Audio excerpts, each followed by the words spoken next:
Hi guys, welcome back. Today's video is about the Proac Tablet 10s. Note that this is not the anniversary edition nor the signature edition. This is just a model called Tablet 10. My sincere appreciation goes out to my friend Rob, who lent this pair for the review. Rob owns No Noise Hi-Fi in Toledo. He is a dealer. He stocks Proac, Fine Audio, Riga, Chord Electronics, Gershman Acoustics, and a few other very high quality brands. Back to the speaker.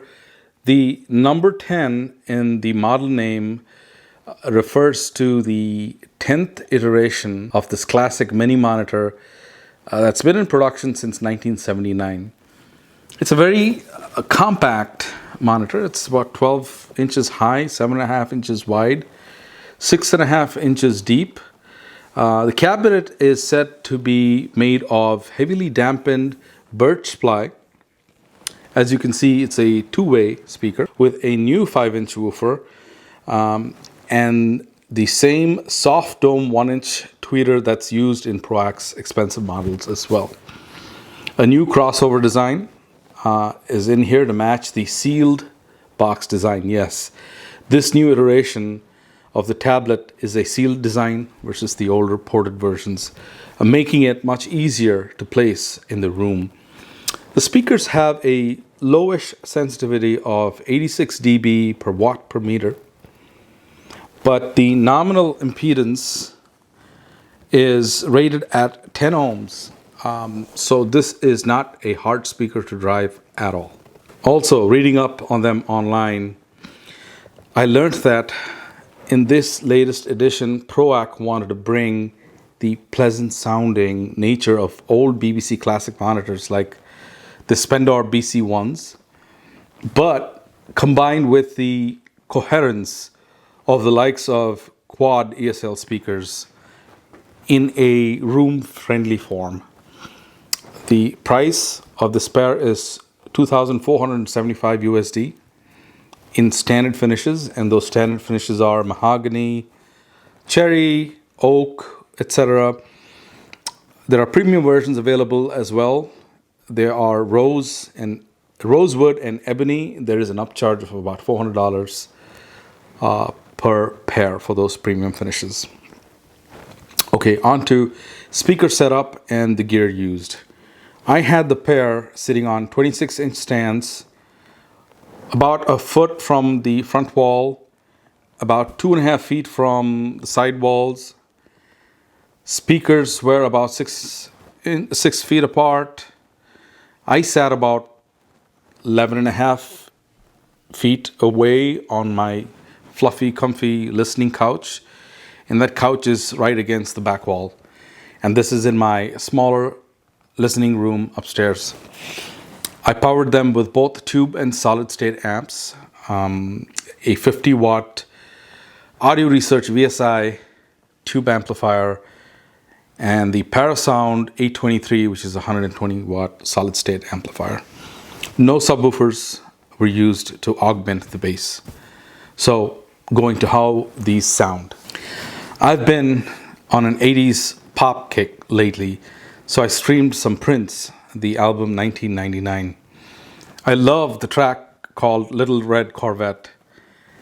The bass was surprisingly satisfying, not bloated, not very deeply extended either, but whatever was there was tight and very detailed. The mid-range was very detailed too, and tonally very beautiful sounding. The highs sounded sweet and airy. Very coherent integration between the bass, mids, and highs. The other track that I really like from this album is called Something in the Water. This track sounded so good.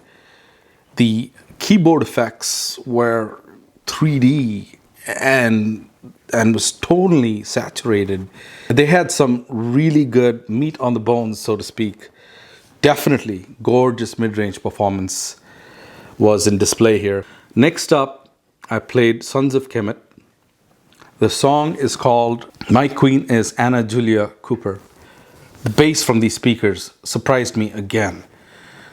As I said before, not necessarily with extension low down to like 40 hertz. No, it didn't have that. But the bass was organic, impactful, and very detailed. The keyboard and the sax melodies sounded very rich and open.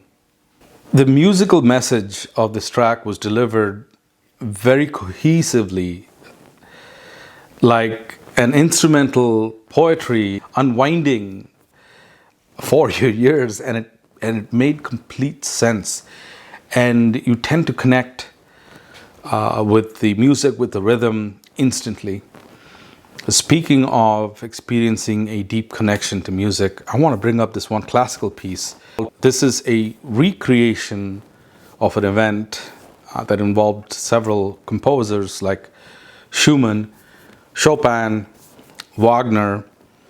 Yes, quite the spread. The solo piano via the tablets was simply mesmerizing.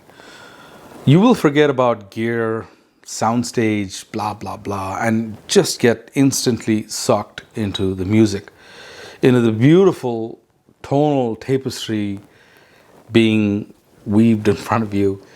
Also, the tonal qualities of the violin are also so beautifully rendered via these Proacs.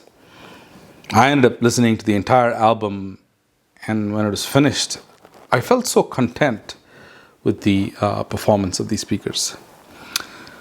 So in conclusion, the tablets are spot on when it comes to mid-range and overall resolution as well. The bass for the 5-inch driver is ridiculously good.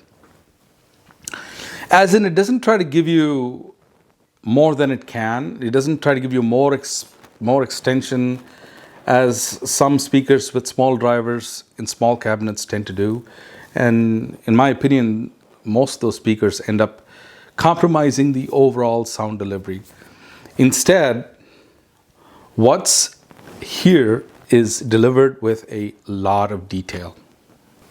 The tablets did well with both tube and solid state amplification. I really enjoyed the Audio Research tube amp combined with the tablets. If your tastes in music run into the more nuanced kind, where there are these subtle details that are important, but at the same time, overall coherence is equally important to you, and you don't listen to the speakers very loud, say not over 90 dB or so, and not in a massively huge room. If that's you, then you should give them a listen before spending something more expensive. If you're in the Metro Detroit area or the Toledo area, go visit my friend Rob at No Noise Hi-Fi. These speakers will be on display, and they will be connected to quality source and amplification. If you're looking to spend about $2,500 USD on high quality mini monitors with a beautiful mid-range and detail, these certainly deserve your attention. I'm going to miss these guys when I return them tomorrow. I hope you liked this video of the Proac tablets. I'll be back with more content. Thanks for watching, guys.